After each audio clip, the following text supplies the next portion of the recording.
अनचाही दुल्हन पार्ट 22। युवराज ने सीढ़ियों का सहारा लिया, लेकिन अचानक उसके सिर में तेज दर्द की लहर दौड़ गई थी। उसने माथा पकड़ लिया था, मानो उसका सिर दर्द से फटने वाला हो। भाई संभालो, रेयांश ने उसे कसकर थाम लिया था। तभी युवराज की नाक से खून बहने लगा था। युवराज की नाक से बहते खून को देखकर रेयांश का चेहरा सख्त पड़ गया था। ये खून? भाई आपको हुआ क्या है? युवराज ने मुश्किल से आंखें खोले रखी थीं। कांपते हुए होठों से बोले, रेयांश वक्त नहीं है, सीधा डॉक्टर मित्तल के हॉस्पिटल ले चलो अभी। उसकी आवाज़ धीमी लेकिन हुक्म जैसी थी। रेयांश ने सिर हिलाया और उसे सहारा देकर सीढ़ियों से नीचे ले जाने लगा था। उधर मंदिर की सीढ़ियों पर अफरा तफरी मची हुई थी। विद्या जी के हाथ कांप रहे थे जब उन्होंने ठाकुर यशवंत सिंह को निढाल पड़े देखा था। प्रगति, जागृति, पानी लाओ, विद्या जी घबराई आवाज़ में चीखीं। प्रगति और जागृति रोते हुए ठाकुर को होश में लाने की कोशिश करने लगी थी। कोई उसका चेहरा थपथपा रहा था तो कोई पानी की छींटे डाल रहा था। कुशाल ने तुरंत नब्ज टटोलने की कोशिश की, मगर उसका माथा पसीने से भीग गया था। कुछ नहीं हो रहा है, वो सांस ही नहीं ले रहे। विद्या जी की चीख गूंजी, जल्दी करो, हॉस्पिटल लेकर चलो, गाड़ी निकालो अभी। लोग भाग दौड़ करने लगे थे। मंदिर का आंगन अब धुएं और चीखों से भर गया था। एक और ठाकुर की धड़कन थम चुकी थी और दूसरी ओर युवराज का शरीर भी धीरे धीरे साथ छोड़ रहा था। दोनों दिशाओं में एक ही सन्नाटा और डर था, मानो मौत अपने शिकंजे कस रही हो। रेयांश जैसे तैसे युवराज को सहारा देकर गाड़ी में बिठा चुका था। रास्ते भर युवराज की सांसें तेज और टूटी फूटी चल रही थी। खून बार बार टिश्यू में भर रहा था, लेकिन रेयांश घबराहट में उसे साफ करता रहा था। भाई बस थोड़ी देर और, हम पहुंच रहे हैं। गाड़ी जैसे ही डॉक्टर मित्तल के क्लिनिक के बाहर रुकी, रेयांश ने दरवाज़ा खोला और लगभग दौड़ते हुए युवराज को भीतर ले गया था। डॉक्टर मित्तल, उसकी आवाज़ में हड़बड़ी और डर साफ झलक रहा था। कुछ देर बाद डॉक्टर मित्तल ने उसका चेकअप पूरा किया। उन्होंने स्टेथोस्कोप उतारते हुए गहरी सांस ली और रेयांश की ओर देखा। अभी तो सब कुछ स्टेबल है, बॉडी में कोई इमरजेंसी साइन नहीं दिख रहा। रेयांश की आंखों में हल्की राहत झलकी, लेकिन उसी पर डॉक्टर की आवाज़ रुक गई थी, मानो कुछ सोच रहे हों। रेयांश घबराकर पास आया, लेकिन क्या डॉक्टर, साफ साफ बताइए। डॉक्टर ने चुपचाप रिपोर्ट की ओर देखा, फिर धीमी आवाज़ में बोले, युवराज के ब्रेन स्कैन में कुछ एबनॉर्मल एक्टिविटीज़ नज़र आ रही हैं। ये सिरदर्द और नाक से खून नॉर्मल नहीं है, हमें कुछ और टेस्ट करने होंगे। रेयांश का दिल धक से रह गया था। उसने कांपती आवाज़ में पूछा, क्या ये जानलेवा हो सकता है? डॉक्टर मित्तल ने सीधे जवाब नहीं दिया था, बस रेयांश के कंधे पर हाथ रखकर कहा, फिलहाल हमें वक्त चाहिए। और हाँ, मिस्टर युवराज को किसी भी हाल में स्ट्रेस या शॉक नहीं लगना चाहिए, वरना। उनकी आंखें गंभीर हो गई थीं और उन्होंने बात अधूरी ही छोड़ दी थी। वहीं दूसरी तरफ प्रार्थना ने धीमे धीमे करवट बदली। उसका माथा जल रहा था, बुखार तेज होता जा रहा था। फिर भी उसने हिम्मत जुटाई और बिस्तर से उठने की कोशिश की। पैर ज़मीन पर रखते ही उसका शरीर कांप उठा था, लेकिन उसने खुद को सहारा दिया और खड़ी हो गई थी। प्रार्थना जैसे तैसे उठकर आईने के पास पहुंची। बुखार से उसका चेहरा लाल था, माथे पर पसीने की हल्की बूंदें चमक रही थीं। उसने अपनी अक्स को देखा और अचानक उसका दिल धक से रह गया था। उसकी नज़रों ने गौर किया, उसने तो युवराज की ही शर्ट पहन रखी थी, ढीली सी, उसके कंधों से फिसलती हुई, मानो हर पल उसकी मौजूदगी का एहसास करवा रही हो। उसने घबराई निगाहों से दरवाजे की ओर देखा और लगभग फुसफुसाते हुए बोली, अगर माँ ने या मंदिरा ने हमें ऐसे देख लिया तो क्या सोचेंगे हमारे बारे में? उसकी आंखें शर्म से झुक गई थीं, गाल और ज़्यादा लाल पड़ गए थे। बुखार और झिझक दोनों ने मिलकर उसे और भी नाजुक बना दिया था। कांपते हाथों से उसने वार्डरोब खोला और एक हल्की सी साड़ी निकाली। किसी तरह वह बाथरूम तक पहुंच गई थी। पानी की ठंडी बूंदें उसके गर्म माथे से टकराईं तो कुछ पल के लिए सांसें थमसी गई थीं। कुछ देर बाद वह साड़ी पहनकर बाहर आ गई थी। उसके कदम लड़खड़ा रहे थे, लेकिन उसने आईने के सामने खड़े होकर खुद को देखा और ठिठक गई थी। गर्दन से लेकर क्लीवेज तक गहरे लाल निशान थे। वो निशानियाँ इतनी साफ थीं कि छुपाना मुश्किल था। प्रार्थना का चेहरा गर्म हो गया था और होठों पर अनायासी हल्की सी मुस्कान आ गई थी। कल रात की वो बेचैन कर देने वाली नज़दीकियाँ उसकी आंखों में तैर गई थीं। उसका दिल धड़कने लगा था, लेकिन तभी अचानक दरवाज़ा खुला। बीबी जी, मंदिरा धीरे धीरे कमरे में दाखिल हो गई थी। उस वक्त प्रार्थना आईने के सामने खड़ी थी, अपनी मांग में सिंदूर भर रही थी। उसकी आंखों में हल्की शर्म और सुकून की चमक थी। मंदिरा पास आकर बोली, बड़ी मालकिन बुला रही हैं बीबी जी। प्रार्थना ने धीमे से सिर लाया, हामी भरी, लेकिन बुखार से उसका शरीर काँप रहा था। कदम डगमगाए तो मंदिरा ने तुरंत उसका हाथ थामकर संभाल लिया था। उसने प्रार्थना का हाथ थामते हुए कहा, बीबी जी, आपका तो बदन तप रहा है, ये बुखार। वह आगे कुछ कह ही रही थी कि अचानक उसकी नज़र दरवाजे की ओर गई। वहाँ युवराज खड़ा हुआ था। उसकी आंखों में आग थी, ऐसी नज़र जैसे प्रार्थना के पास किसी का खड़ा होना भी गुनाह हो। मंदिरा घबरा गई थी। उसने तुरंत सिर झुकाया और बिना कुछ कहे कमरे से बाहर चली गई थी। दरवाज़ा बंद होते ही माहौल सिहर गया था। प्रार्थना सहमी सी फिर भी शर्माई हुई खड़ी रह गई थी। उसकी सांसें तेज चल रही थीं। युवराज ने धीरे धीरे कदम बढ़ाए, दरवाज़ा अंदर से लॉक किया और बिना एक शब्द कहे उसे पीछे से अपनी बाहों में भर लिया था।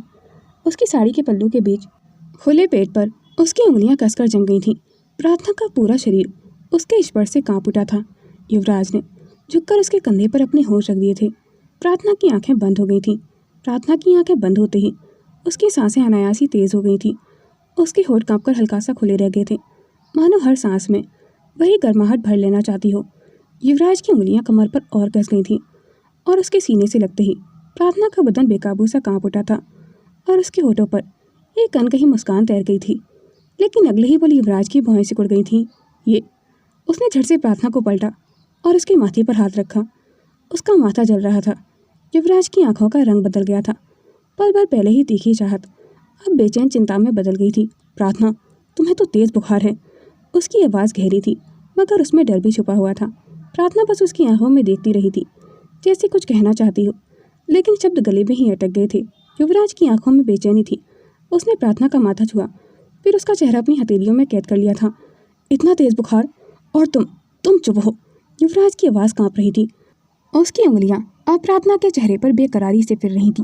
गाल, होंठ, गर्दन, हर जगह उसे तपिश महसूस हो रही थी।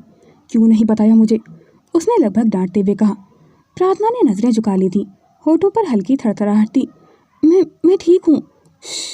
युवराज ने उसकी बात काट दी थी। उसके लहजे में गुस्सा नहीं बल्कि पागलपन भरी चिंता थी। अब तुम कुछ नहीं बोलोगी, बस मेरी सुनोगी। उसने झटके से उसे अपनी बाहों में उठाया। प्रार्थना चौंक गई थी। साड़ी का पल्लू उसके कंधे से ढलक गया था। राणा जी छोड़िए, मैं खुद भी तो चल सकती हूँ। खामोश रहो। उसकी आंखें जल रही थी। मेरे रहते तुम्हें चलने की भी ज़रूरत नहीं है। वह उसे बिस्तर तक ले आया था और धीरे से लिटा दिया था और फौरन ब्लैंकेट खींचकर उसे लपेट दिया था। उसकी उंगलियां तेजी से काम कर रही थी, मानो बुखार की हर तपिश को तुरंत ढक लेना चाहता हो। उसने झुककर धीमे मगर तीखे स्वर में पूछा, नाश्ता किया तुमने? प्रार्थना उसकी आंखों में झांकते ही सहम गई थी। उसका गुस्सा और चिंता दोनों साफ झलक रहे थे। उसने धीरे से गर्दन हिलाकर ना कर दिया था। युवराज की सांसें भारी हो गई थी। उसकी भौहें सिकुड़ गई थीं और माथे पर हल्की नसें उभर आई थीं। अचानक सिर में दर्द की लहर दौड़ी। उसने पल भर के लिए आंखें बंद की और कनपटी को दबाया, लेकिन अगले ही सेकंड उसने उसे नज़रअंदाज कर दिया था, जैसे अपनी परेशानी की कोई अहमियत ही ना हो। उसकी निगाहें फिर से प्रार्थना पर टिक गई थीं। आवाज़ में कड़कपन और उतावलापन भर आया था। मंदिरा, उसकी गूंजती हुई आवाज़ कमरे की दीवारों से टकराई। उसकी आवाज़ इतनी भारी और गुस्से से भरी हुई थी कि सीढ़ियों के नीचे तक गूंज उठी थी। मंदिरा का दिल बैठ गया था। नीचे आंगन में काम करती मंदिरा के हाथ कांप रहे थे। उसने बिना देर किए थाल एक और रखा और लगभग भागती हुई सीढ़ियां चढ़ने लगी थी। जी छोटे सरकार, उसने दरवाजे के बाहर से ही कांपती आवाज़ में कहा। उधर हॉल से गुजर रही महिमा ने युवराज की तेज़ और गुस्से भरी आवाज़ सुनी। उसके होठों पर एक हल्की सी मुस्कान खिल गई थी। तो ठाकुर की बेटी ने सुबह सुबह ही छोटे सरकार को गुस्सा दिला दिया है, उसने मन ही मन सोचा। आंखों में शरारत और साजिश की चमक उभर आई थी। वहीं मंदिरा ऊपर पहुंची तो युवराज की आंखों में गुस्से की लपटें देखकर उसके पैर डगमगा गए थे। जी छोटे सरकार, उसकी आवाज़ कांप गई थी। युवराज ने गरजती हुई आवाज़ में कहा, नाश्ता लेकर आओ, अभी के अभी। मंदिरा की रूह कांप उठी थी। उसने नज़रें झुका ली थी और तुरंत पलटने लगी, मगर उसके दिल में खटका रह गया था। उसकी नज़र एक पल को प्रार्थना पर गई और उसने साफ देखा, युवराज की आंखों में गुस्से के पीछे परवाह थी। ये कैसे हो सकता है? छोटे सरकार तो सब भूल चुके हैं ना, तो फिर ये परवाह कैसी? शायद बच्चे की वजह से। मंदिरा ने गहरी सांस ली और फिर मन ही मन बुदबुदाई, शायद छोटे सरकार को अपने होने वाले बच्चे की फिक्र है और उसी की वजह से ये चिंता। उसकी आंखों में उलझन और डर दोनों थे, मगर वह चुपचाप सीढ़ियां उतर गई थी। मंदिरा जैसे ही घबराई नीचे पहुंची तो आंगन से गुजरती महिमा ने उसे गौर से देखा। महिमा ने अपने स्वर में बनावटी मिठास खोलकर कहा, अरे मंदिरा, इतनी घबराई हुई क्यों लग रही हो? कुछ हुआ है क्या? मंदिरा के माथे पर पसीना छलक आया था। उसने कांपते स्वर में जवाब दिया, वो छोटे सरकार बहुत गुस्से में है। बीबी जी तो रो रही थी अंदर, पता नहीं क्या हुआ है। मंदिरा की ये बात सुनते ही महिमा की आंखों में चमक दौड़ गई थी। होठों पर संतुष्टि की हल्की मुस्कान उभरी। उसने धीरे से सिर हिलाया और मन ही मन कहा, गुस्सा करो छोटे सरकार, जितना तुम गुस्सा करोगे उतना ही मेरा खेल आसान होगा। वह सुकून की सांस लेते हुए बड़ी नफासत से अपनी चूड़ियाँ ठीक करती हुई अपने कमरे की ओर बढ़ गई थीं। इधर मंदिरा जल्दी जल्दी रसोई में गई, थाल में नाश्ता सजाया और तेजी से सीढ़ियां चढ़ने लगी थी। ऊपर पहुंचकर उसने घबराई हुई नजरों से प्रार्थना की ओर देखा, जो अब भी नम आंखों से चुप बैठी हुई थी। मंदिरा ने झटपट थाल प्रार्थना के सामने रख दिया था, सिर झुका लिया और बिना कुछ कहे फौरन बाहर निकल आई थी। कमरे का दरवाज़ा हल्के से बंद हुआ और अंदर एक खामोशी फैल गई थी। कमरे में नाश्ते की हल्की खुशबू फैल रही थी, मगर माहौल में अब भी खामोशी का बोझ था। युवराज ने थाल खींचा और प्रार्थना के सामने बैठते हुए जरा झुककर उसकी ठुड्डी ऊपर उठाई। युवराज की गहरी आंखें प्रार्थना पर टिकी हुई थीं। उसकी भीगी पलकों और कांपते होठों पर वे धीरे से उसके करीब झुका और उसके हाथ पकड़कर उसे बेड पर बैठा दिया था।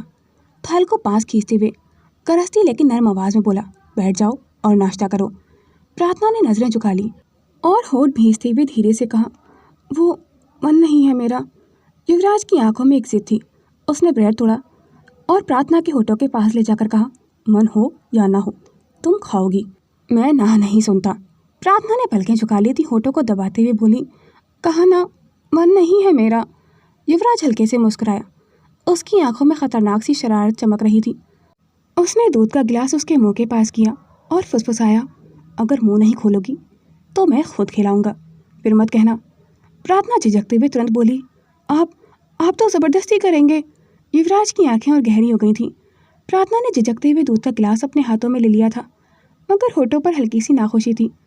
वह बहुत धीरे से बोली, आपको ना बस मेरी बात काटनी आती है, कभी सुनते ही नहीं मेरी। युवराज उसके चेहरे पर उतर आई मासूम सी नाराज़गी देखकर मुस्कुरा उठा था। अगर तुम्हारी हर बात मान लूँ तो मेरी जिद का क्या होगा? हाँ। प्रार्थना ने नजरें चुराई, साड़ी की किनारी से खेलते हुए प्यारे से अंदाज में बोली, सुनिए, अगर किसी ने ये निशान देख लिए तो। उसकी बड़ी बड़ी आंखों में झिझक थी, गाल शर्म से लाल था। युवराज ने उसकी मासूमियत से भरी झिझक देखकर होठों पर हल्की तिरछी मुस्कान छुपा ली थी। वह उसके और करीब झुककर धीमे स्वर में बोला, कौन से निशान? प्रार्थना का दिल जोरों से धड़कने लगा था। उसने घबराकर नजरें झुका लीं और साड़ी का पल्लू हल्के से एक और खिसकाया। गर्दन और कंधे पर उभरे गहरे निशान साफ दिखाई दे गए थे। प्रार्थना ने कांपती आवाज़ में धीरे से कहा, ये सब देख लेंगे तो मुझे कितनी शर्म आएगी। प्रार्थना ने कांपते हाथों से पल्लू वापस खींच लिया था और मासूम आंखों से युवराज की ओर देखा। उसकी पलकों पर अब भी झिझक थी, मगर गाल शर्म से और गुलाबी हो गए थे। उसने धीरे से कहा, मानो कोई बच्चा डांट खा जाने के डर से बोल रहा हो, अगर माँ ने पूछ लिया कि ये सब कैसे हुआ तो मैं क्या जवाब दूंगी? युवराज उसकी भोली सूरत देखकर हल्के से हंस पड़ा था। उसकी नज़रें और गहरी हो गई थीं, होठों पर शरारत भरी मुस्कान थी। वह और झुककर उसके कान के पास फुसफुसाया, तो कह देना माँ से कि एक भूखा शेर तुम पर प्यार लुटाता है। प्रार्थना की सांसें अटक गई थीं। उसने झट से उसके सीने पर हल्का सा मुक्का मारा और आंखें बड़ी करते हुए बोली, छी, आप भी ना कैसी बातें करते हैं। उसकी मासूम झिझक और प्यारा गुस्सा देखकर युवराज फिर से मुस्कुरा उठा था। उसने उसकी कलाई पकड़कर अपनी ओर खींचा। प्रार्थना शर्म से लाल चेहरा लिए बार बार छूटने की कोशिश कर रही थी, मगर उसकी पकड़ ढीली नहीं हुई थी। वह मुस्कुराते हुए उसकी आंखों में झांककर धीमे स्वर में बोला, आदत डाल लो इस सब की और इन्हें छुपाने की भी। प्रार्थना ने तुरंत बड़ी बड़ी आंखों से उसकी ओर देखा। उसके होंठ कांपे, हल्के से बुदबुदाई, मतलब आप रुकने वाले ही नहीं हैं? युवराज ने उसके चेहरे के करीब आकर तिरछी मुस्कान के साथ कहा, नहीं। प्रार्थना ने मुंह फुला लिया था और नजरें झुका लीं और छोटे बच्चे की तरह बुदबुदाई, आप बहुत बुरे हैं। युवराज हंस पड़ा था और प्यार से उसका हाथ पकड़ लिया था। बुरा तो मैं तब लगूंगा जब तुम्हें यूँ शर्माते हुए नहीं देख पाऊंगा। प्रार्थना ने घबराकर नजरें झुका ली, मगर उसके होंठों पर हल्की सी मुस्कान छिप नहीं पाई थी। युवराज ने गहरी आवाज़ में कहा, अब जिद मत करना, नाश्ता करोगी, वो भी मेरे हाथों से। प्रार्थना की पलकों पर हल्की शर्म उतर आई थी। वह कुछ कह पाती उससे पहले ही युवराज ने एक एक कोर उसे अपने हाथ से खिलाना शुरू कर दिया था। प्रार्थना ने धीरे से मुंह खोला और युवराज के हाथ से कोर खा लिया था। उसके गालों पर हल्की लाली और गहरी हो गई थी। युवराज मुस्कुराते हुए उसकी आंखों में झांक रहा था। थोड़ी देर बाद प्रार्थना ने प्लेट उसकी ओर खिसका दी थी और धीरे से बोली, बस अब आपकी बारी। युवराज ने भौहें उठाई, मुस्कान और चौड़ी हो गई थी। अच्छा, अब मुझे भी खिलाओगी? प्रार्थना ने झेंपती हुई नजरें झुका ली और कांटे से हल्का सा टुकड़ा उठाकर उसकी ओर बढ़ाया। उसके हाथ कांप रहे थे। युवराज ने झुककर बिना पलक झपकाए वह टुकड़ा खा लिया था। वह उसके और करीब आ गया था। आंखों में शरारत थी। वाह, तुम्हारे हाथ से तो सब मीठा हो जाता है। प्रार्थना का चेहरा और लाल हो गया था। उसने हल्के गुस्से से कहा, ज़्यादा बातें मत कीजिए, चुपचाप खाइए। युवराज मुस्कुराते हुए उसकी उंगलियों को हल्के से छू गया था। वह गंभीर आवाज़ में बोला, अगर हर सुबह ऐसा ही नाश्ता मिले तो शायद मैं कभी मरना ही ना चाहूँ। उसने मन ही मन कहा, और इस बार उसके होठों पर उदास मुस्कान साफ झलक रही थी। नाश्ते के बाद युवराज ने दवाई निकाली और प्रार्थना की ओर बढ़ाई। ये दवाई तो बहुत कड़वी होती है, प्रार्थना ने होठ सिकोड़ते हुए कहा। युवराज ने ठंडी मुस्कान के साथ कहा, तो फिर उसकी कड़वाहट मैं मिटा दूंगा। जैसे ही उसने दवाई पिलाई, प्रार्थना ने चेहरा बनाकर पानी पी लिया था और अगले ही पल युवराज झुककर उसके होठों पर अपना स्पर्श छोड़ गया था। प्रार्थना का चेहरा लाल पड़ गया था। उसने शर्म से उसकी ओर देखा और धीमे स्वर में बोली, आप ऐसा मत कीजिए, आपको भी बुखार हो जाएगा। युवराज ने उसकी ठोड़ी उठाई और आंखों में गहराई से देखते हुए फुसफुसाया, तो क्या हुआ, अगर मुझे बुखार हो भी जाए तो तुम हो ना मेरी देखभाल करने के लिए।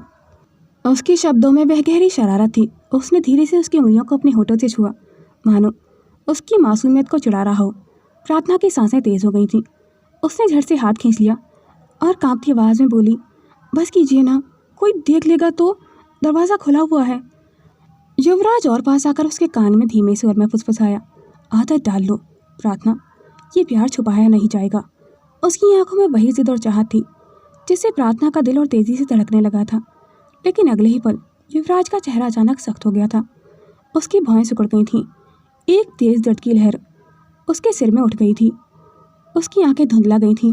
उसने तुरंत प्रार्थना को धीरे से बिस्तर पर लिटाया और लड़खड़ाते कदमों से बाथरूम की ओर चला गया था। प्रार्थना ने घबराकर युवराज को आवाज़ दी, राणा जी। दरवाज़ा बंद होते ही उसके माथे पर पसीना छलक आया था।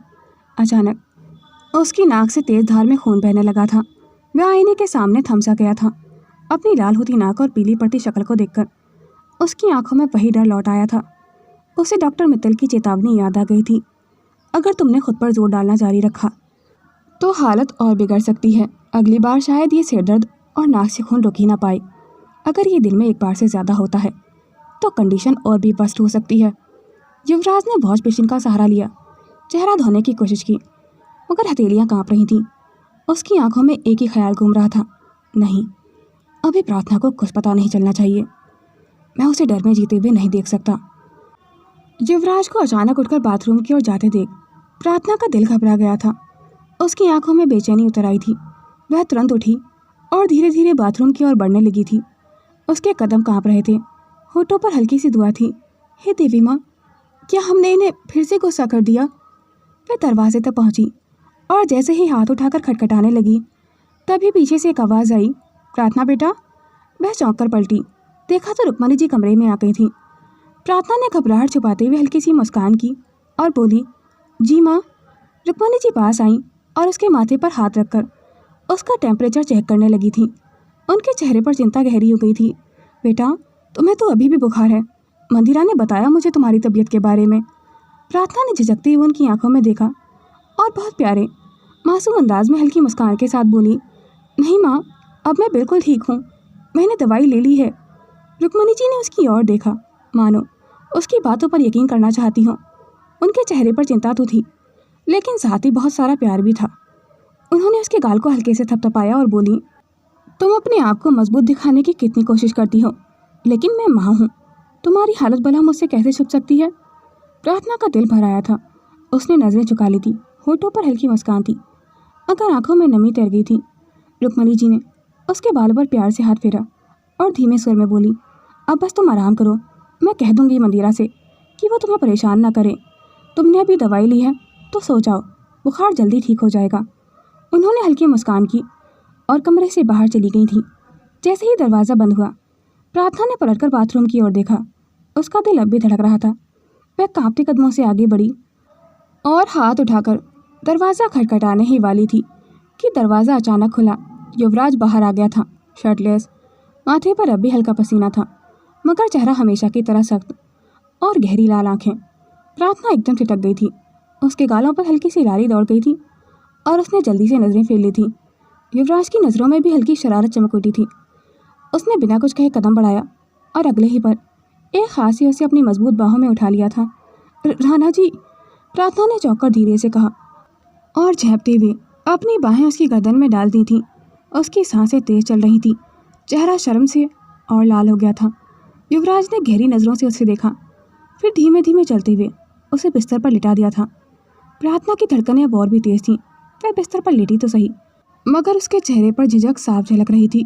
युवराज ने उसकी ओर देखा, गहरी ठहरी हुई नज़रों से, फिर बिना कुछ कहे वह भी उसके पास आकर लेट गया था। उसने एक झटके में उसे अपनी बाहों में खींच लिया था। प्रार्थना हल्की सी चौंकी, मगर अगले ही पल उसके सीने से सटकर आंखें बंद कर ली थीं। युवराज ने उसे कसकर अपनी बाहों में भर लिया था। उसका चेहरा प्रार्थना के कंधे के पास झुकाया था। धीरे से उसके कंधे पर अपने होठ रखकर वह धीमे स्वर में बोला, सो जाओ, तबीयत ठीक नहीं है तुम्हारी। उसकी आवाज़ में आदेश भी था और परवाह भी। प्रार्थना की आंखों में नमी तैर आई थी, होठों पर हल्की मुस्कान उभर आई। युवराज ने प्रार्थना को अपनी मजबूत बाहों में कस लिया था। उसके चेहरे पर अब भी हल्की थकान झलक रही थी। दवाइयों के असर से उसकी पलकों पर बोझ उतर आया था और कुछ ही देर में उसकी सांसें धीमी और भारी हो गई थी। युवराज ने उसके माथे पर एक नज़र डाली, मानो यह यकीन करना चाहता हो कि वह ठीक है। फिर धीरे से अपनी आंखें भी बंद कर ली थीं। कुछ ही पल में वह भी गहरी नींद में डूब गया था। कमरे में हल्की सी शांति फैल गई थी। बाहर की ठंडी हवा खिड़की से आती रही थी और भीतर बिस्तर पर दो धड़कनें एक ही लय में सुकून से सो रही थीं। वहीं दूसरी तरफ हॉस्पिटल के आईसीयू में ठाकुर यशवंत सिंह अपनी आखिरी सांसें गिन रहे थे। चारों ओर मशीनों की बीप और ऑक्सीजन सिलेंडर की हल्की सी आवाज़ गूंज रही थी। उनका पूरा शरीर अब लकवाग्रस्त हो चुका था। आंखें खुली हुई थीं, मगर उनमें केवल बेबसी और टूटी हुई चमक बाकी थी। होठ हल्के हिले, मगर आवाज़ बिल्कुल भी नहीं निकली थी। डॉक्टर ने धीरे से सिर हिलाकर साफ कर दिया था, अब ये शायद कभी बोल भी ना पाएं। हॉस्पिटल के बाहर बेंच पर कुशाल, विद्याजी, जागृति और प्रकृति बैठे हुए थे। हर किसी की आंखों में हैरानी और बेचैनी थी। कुशाल की मुट्ठियां बंधी हुई थीं। आखिर ऐसा क्या हुआ है कि बाबा को इतना गहरा सदमा लगा है? विद्याजी की आंखों से आंसू थमने का नाम ही नहीं ले रहे थे। जागृति और प्रगति बार बार एक दूसरे को देख रही थीं, मानो कोई अनकहा डर उनके दिल पर दस्तक दे रहा हो। लेकिन सवाल सबकी आंखों में वही था, आखिर यशवंत ठाकुर के दिल पर ऐसा कौन सा बोझ पड़ा जिसने उन्हें इस हालत तक पहुंचा दिया था। वहीं दूसरी तरफ रेयांश फार्म हाउस में कमरे के एक कोने से दूसरे कोने तक पागलों की तरह चक्कर काट रहा था। उसके हाथ में फ़ोन था और आंखों में सुकून का नामो निशान नहीं था। हेलो जी, डॉक्टर रॉबिन्स, प्लीज़ मुझे आपसे बात करनी है। ये मेरे भाई की ज़िंदगी और मौत का सवाल है। उसने दूसरी कॉल मिलाई। डॉक्टर एडवर्ड, लंदन से आप ही के बारे में सुना है, प्लीज़ आप इंडिया कब तक आ सकते हैं? जब से उसे पता चला था कि युवराज के टेम्पोरल लोब्स को गंभीर नुकसान पहुंचा है, उसके पैरों तले ज़मीन ही खिसक गई थी। वह फ़ोन को कसकर पकड़े चीख पड़ा था, कोई तो हो जो उसे ठीक कर सके। मुझे मेरे भाई को खोना नहीं है, कभी नहीं। उसकी आंखें लाल थीं, गला भारी हो गया था। मेज़ पर रखी युवराज की मेडिकल रिपोर्ट्स इधर उधर बिखरी पड़ी थीं। रेयांश ने एक तस्वीर उठाई। रेयांश, जो उसकी और युवराज की मुस्कुराती हुई तस्वीर थी। उसका गला रुंध गया था। मैं हार नहीं मानूंगा भाई, चाहे पूरी दुनिया के डॉक्टरों को ही क्यों ना ढूंढना पड़े। शाम का सूरज ढलने लगा था। खिड़की से आती हल्की सी नारंगी किरणें कमरे के भीतर फैल गई थीं। हवा में ठंडी ताजगी घुली हुई थी, मगर कमरे का माहौल अब भी शांत और सुकून से भरा हुआ था। बिस्तर पर युवराज और प्रार्थना अब भी एक दूसरे की बाहों में कैद थे। प्रार्थना का चेहरा उसके सीने पर टिका हुआ था। उसकी सांसें गहरी और धीमी थीं। दवाइयों के असर से वह अभी भी गहरी नींद में थी। युवराज की आंखें कुछ देर तक बंद रहीं, मगर फिर उसने धीरे धीरे अपनी पलकें खोली। पहली नज़र उस मासूम चेहरे पर गई जो उसकी बाहों में सोया हुआ था। उसकी आंखों में एक पल के लिए सख्ती नहीं, बस नरमी और चाहत झलक पड़ी थी। उसने अपनी उंगलियों से बहुत हल्के से उसके गाल से लटका हटाया और फिर धीमे से फुसफुसाया, क्या तुम मेरे बिना रह लो की प्रार्थना? क्योंकि मैं तुम्हारे बिना एक पल भी नहीं जी सकता अब। उसके शब्द हवा में खो गए थे, मगर दिल से निकली सच्चाई की तरह गूंज रहे थे। अगले ही पल उसके सिर के भीतर वही तेज दर्द फिर से उठा। उसकी आंखें कसकर बंद हो गई थीं और सांसें भारी हो गई थीं। वह चाहकर भी कर नहीं पाया था। बस एक हाथ से प्रार्थना को और कसकर सीने से लगा लिया था, मानो उसे डर हो कि अगर उसने ढीला छोड़ दिया तो यह सुकून कहीं खो ना जाए। लेकिन कुछ ही देर में वह दर्द धीमा हो गया था। उसने गहरी सांस ली और प्रार्थना की नींद न टूटे, इसलिए चुपचाप उसकी पलकों को निहारता रहा था। शाम पूरी तरह उतर चुकी थी। बाहर अंधेरी की चादर खींचने लगी थी। कुछ देर बाद प्रार्थना की पलकों ने हल्की सी हरकत की। उसने धीरे धीरे आंखें खोली। सबसे पहले नज़र उसी चेहरे पर पड़ी जो उसे काफ़ी देर से देख ही रहा था। युवराज की आंखों में अजीब सी नरमी थी और होठों पर हल्की मुस्कान। प्रार्थना के होठों पर भी अनजाने में एक छोटी सी मुस्कान तैर गई थी। आप ऐसे क्या देख रहे हो? उसने धीमी आवाज़ में पूछा। युवराज ने पलकें झपकाईं और होठों पर वही मुस्कान थी। तुम्हें और किसे देखूंगा? प्रार्थना का दिल जोर से धड़क उठा था, लेकिन अगले ही पल उसे जैसे कुछ याद आया। वह अचानक उठ बैठी थी और झट से साइड ड्रॉअर की ओर हाथ बढ़ाया। युवराज ने भौहें सिकोड़कर देखा। अब ये क्या नया ड्रामा है? प्रार्थना ने जल्दी से ड्रॉअर खोला और उसमें से कुछ पुरानी तस्वीरें निकाल ली थी। तस्वीरों को हाथ में लेते ही उसके चेहरे पर शरारती मुस्कान खिल गई थी। ये देखिए, उसने एक फ़ोटो युवराज के सामने लहराया। युवराज की आंखें चौड़ी रह गई थी। वो उसके बचपन की तस्वीर थी जिसमें वह फ्रॉक पहने हुए था। प्रार्थना! युवराज ने झपट्टा मारा, लेकिन वह जल्दी से पीछे खिसक गई थी। इतने क्यूट तो लग रहे हो ना आप इसमें, फ्रॉक में, छोटी सी गुड़िया जैसे। वह हंसी रोक नहीं पाई थी। वो फ़ोटो मुझे दो अभी, युवराज ने गंभीरता से कहा। नहीं दूंगी, प्रार्थना शरारत से बोली और तस्वीर अपने पीछे छुपा ली थी। हम आपको ये तस्वीरें वापस नहीं देंगे। उसकी आंखों में शरारत थी। देखिए तो राणा जी, उसने फ़ोटो दिखाते हुए कहा। फ्रॉक में आप कितने प्यारे लग रहे हैं, बिल्कुल नन्ही सी गुड़िया। युवराज का चेहरा सुर्ख हो गया था। प्रार्थना, ये मजाक मत करो, फ़ोटो दो मुझे। वह पीछे हट गई थी और हंसते हुए बोली, इतनी प्यारी तस्वीरें छुपा कर रखी थी आपने हमसे। चलिए अब तो मैं सबको दिखाऊंगी। प्रार्थना! युवराज झपटे, लेकिन उसने तस्वीर पीछे कर ली थी। पहले प्लीज़ कहिए राणा जी, प्लीज़ कहकर लीजिए। प्रार्थना ने नज़रें तिरछी करके उसे चिढ़ाया। युवराज ने आधी मुस्कान दबाते हुए कहा, तुम्हें लगता है कि मैं ये सब बोलूँगा? तो फिर ये फ़ोटो मेरी है। प्रार्थना हंसते हंसते तकिए के पीछे तस्वीर छुपाने ही वाली थी कि अगले ही पल युवराज झपटा। उसने एक झटके में उसका हाथ पकड़ लिया था और फिर दूसरी ही सांस में प्रार्थना की कमर को कसकर थाम लिया था। राणा जी छोड़िए, प्रार्थना ने खिलखिलाते हुए कहा, मगर उसका दिल तेज़ी से धड़कने लगा था।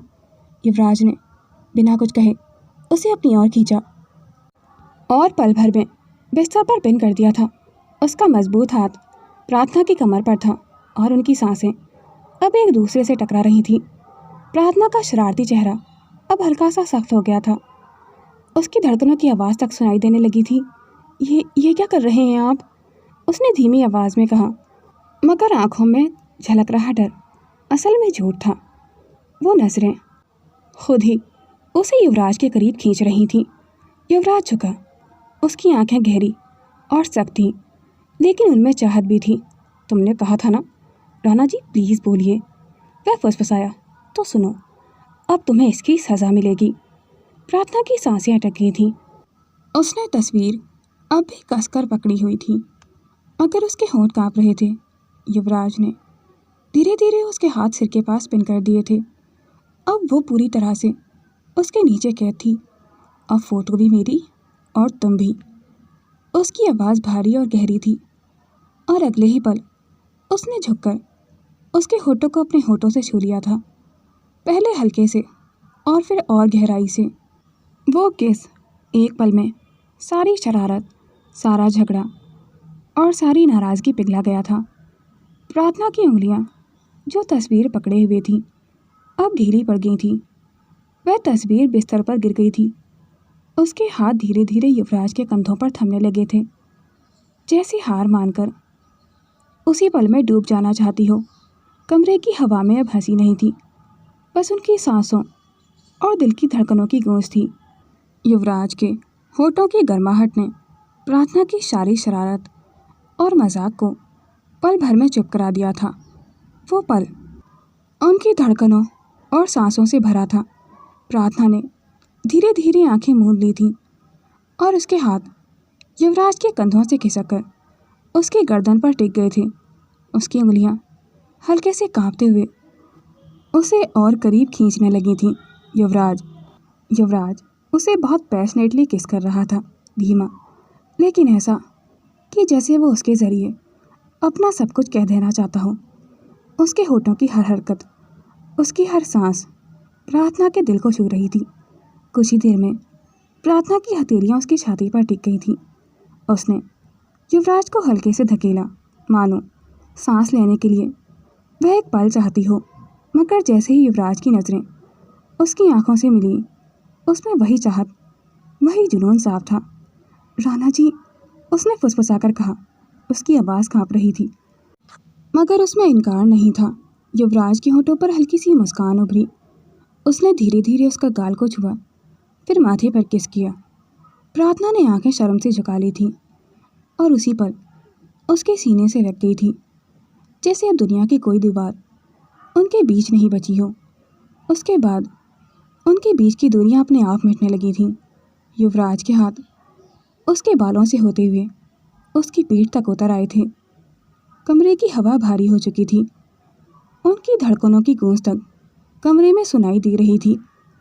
और तभी प्रार्थना, दरवाजे के बाहर से महिमा की आवाज़ गूंजी। दोनों जैसे अचानक चौंक उठे थे।